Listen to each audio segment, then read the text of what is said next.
नमस्कार, आप लाइव बिहार देख रहे हैं। मैं हूं राजमोहन तिवारी। देखिए, इस वक्त की एक बड़ी खबर हम आप तक पहुंचाने जा रहे हैं। खबर बिहार की राजनीति से है, बिहार की सियासी गलियारे से है और बिहार के युवा नेता वीआईपी के सुप्रीमो मुकेश सहनी से जुड़ी हुई है।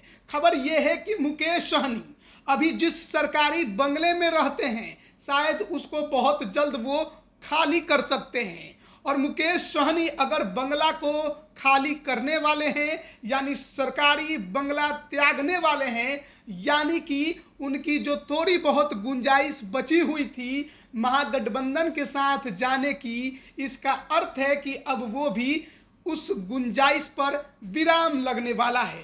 दरअसल पिछले कई महीने से लगातार ये चर्चा चल रही है कि बिहार की राजनीति में मुकेश सहनी कभी भी बीजेपी के साथ जा सकते हैं, बीजेपी के साथ गठबंधन कर सकते हैं, एनडीए में शामिल हो सकते हैं। 2024 लोकसभा का चुनाव वो महागठबंधन के विरोध में और एनडीए के साथ लड़ते दिखाई दे सकते हैं और शायद अब वक्त आ गया है उस पर मुहर लगने का भी।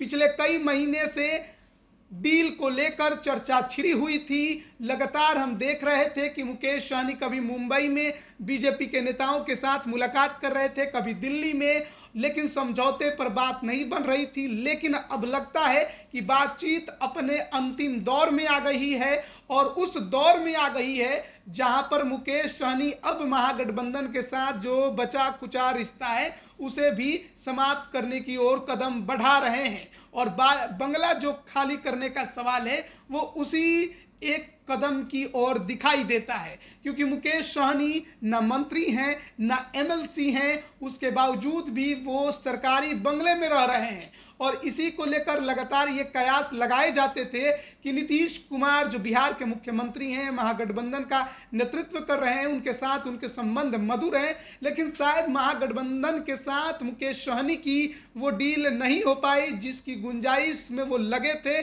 जिसके उम्मीद में वो लगे थे। और अंत में ये बात निकलकर सामने आ रही है कि मुकेश सहनी शायद बहुत जल्द सरकारी बंगला खाली कर कि कहीं और शिफ्ट होंगे और 1-2 महीने के अंदर मुकेश सहनी बीजेपी के साथ गठबंधन का ऐलान भी कर दे, औपचारिक ऐलान भी कर सकते हैं। सूत्रों के हवाले से ये तमाम जानकारियां हमको मिल रही हैं। देखिए, जब बीजेपी ने यानी केंद्र की सरकार ने मुकेश सहनी को Y+ की सुरक्षा प्रदान की, तभी से इसके कयास लगाए जाने लगे थे कि बीजेपी ने मुकेश सहनी की तरफ दोस्ती का हाथ बढ़ाया है, अब थामना मुकेश सहनी को है। लेकिन मुकेश सहनी की भी अपने शर्तें हैं, अपनी पार्टी का भविष्य है, खुद का राजनीतिक भविष्य है, इसलिए डील को लेकर लगातार चर्चा चल रही थी, बीजेपी के साथ उनकी बातचीत हो रही थी। लेकिन शायद अब वो उस दौर में पहुंच गई है जहां पर ऐसा लगता है कि बीजेपी उनकी शर्तों को मानने को तैयार है। एक खबर ये निकलकर जरूर आई थी कि मुकेश सहनी चिराग पासवान के बराबर सीट का प्रस्ताव बीजेपी के सामने रख चुके हैं, शर्त रख चुके हैं। लेकिन शायद इस बात को वो भी जानते थे कि इतना आसान नहीं है कि लोजपा रामविलास या लोजपा जितनी सीटें हासिल कर लेना। पिछली बार 2019 में जब लोकसभा चुनाव महागठबंधन से लड़ा था तो 3 सीटों पर लड़े थे, मधुबनी, खगड़िया और मुजफ्फरपुर, तीनों हार गए थे, बुरी हार उनको झेलनी पड़ी थी। इस बार एनडीए के साथ चुनाव लड़ने की शायद वो अब तैयारी में आ गए हैं, इसीलिए बंगला खाली करने की चर्चा छिड़ गई है। लेकिन साथ ही साथ सीटों को लेकर भी शायद समझौता अब अंतिम दौर में आ गया है। मुकेश सहनी ने मुजफ्फरपुर, दरभंगा की सीट पर तो दावा ठोका ही है, इसके अलावा भी कुछ सीटों पर उन्होंने दावे किए हैं। लेकिन इसके अलावे कुछ और खबर भी निकलकर सामने आई है जिसमें यह बात कहा जा रहा है कि बीजेपी ने मुकेश सहनी के सामने कुछ और प्रस्ताव रखे हैं और बीजेपी के तरफ से राज्यसभा जाने का भी मुकेश सहनी के सामने प्रस्ताव रखा गया है और कहा गया है कि आप चुनाव से दूर रहिए, चुनाव मत लड़िए, हम आपकी पार्टी को यानी वीआईपी को 2 सीटें दे देंगे और इसके अलावा आपको हम राज्यसभा भेज देंगे। आप एनडीए के लिए केवल प्रचार करिए और साथ में घूमिए, जनता को एनडीए के पक्ष में लामबंद करने की कोशिश कीजिए, जिस समुदाय पर आपकी पकड़ है उसे बिल्कुल एकजुट करिए एनडीए के पक्ष में, और शायद इस पर बात बन सकती है, क्योंकि मुकेश सहनी के अगर राजनीतिक करियर को देखें तो 2 चुनाव उन्होंने लड़ा है, खगड़िया लोकसभा और सिमरी बख्तियारपुर विधानसभा, दोनों ही चुनाव वो हार गए हैं। और आगे चलकर अगर एनडीए से भी वो चुनाव लड़े और गलती से कहीं हार गए तो निश्चित तौर पर उनके राजनीतिक भविष्य पर प्रश्न चिन्ह भी खड़ा हो सकता है। तो ये अपने आप में एक बड़ा डील आप कह सकते हैं कि अगर मुकेश सहनी के सामने बीजेपी ने उन्हें राज्यसभा भेजने का प्रस्ताव रखा है तो मुकेश सहनी इससे इनकार नहीं करेंगे और राज्यसभा जाने को तैयार भी हो सकते हैं।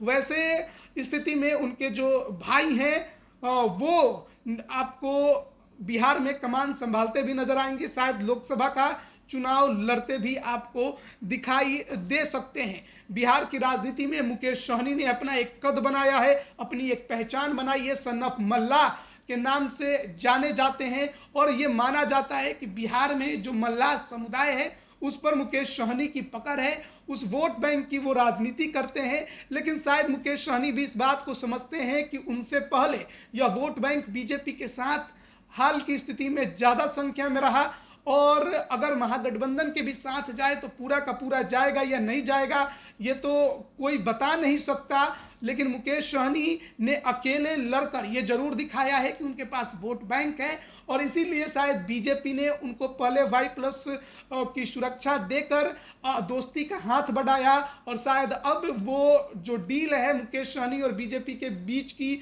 वो अंतिम दौर में पहुंच गई है। और ऐसे में शायद इसीलिए मुकेश सहनी ने भी सरकारी बंगला खाली करने का जो मन है वो बना लिया है। कब तक खाली करेंगे ये तो देखने वाली बात होगी, लेकिन अगर मुकेश सहनी सरकारी बंगला खाली करने जा रहे हैं, यानी कि जो भी उम्मीद महागठबंधन के साथ लगाई जा रही थी आगे चलकर उनके राजनीतिक भविष्य को, वो पूरी तरह से खत्म हो जाएगी। और 2024 लोकसभा चुनाव में मुकेश सहनी आपको एनडीए के तरफ से स्टार प्रचारक के तौर पर नजर आ सकते हैं, और हो सकता है कि बीजेपी ने जो प्रस्ताव राज्यसभा जाने का भेजा हो वो मुकेश सहनी के लिए फायदेमंद भी साबित हो सके। और बिहार की राजनीति में 24 का जो लोकसभा का चुनाव है वो अपने आप में बेहद इसके बाद अहम हो जाएगा, जब मुकेश सहनी और उनकी पार्टी, उनके नेता बीजेपी के साथ आ जाएंगे। क्योंकि एक तरफ पिछड़ा, अति पिछड़ा की बात लगातार महागठबंधन कर रहा है, दूसरी तरफ बीजेपी सवर्णों की पार्टी जरूर कही जाती है, लेकिन इसी के साथ चिराग पासवान का जो उभरता हुआ चेहरा है वो उनके साथ हो सकता है। इसके अलावा उपेंद्र कुशवाहा जो कि लव कुश समीकरण में से कुछ समीकरण के बड़े नेता हैं, सम्राट चौधरी भी उसी समुदाय के नेता हैं, तो एक वो भी समीकरण उनके साथ जुड़ रहा है। और फिर अति पिछड़ा में मुकेश सहनी भी अगर बीजेपी के साथ आ जाते हैं तो निश्चित तौर पर महागठबंधन जो सुपरा साफ करने की बात कर रहा था बीजेपी का, उनके लिए ये बड़ी समस्या खड़ी हो जाएगी कि अब बीजेपी को कैसे हराया जाए और कैसे चुनौती दी जाए। निश्चित तौर पर बीजेपी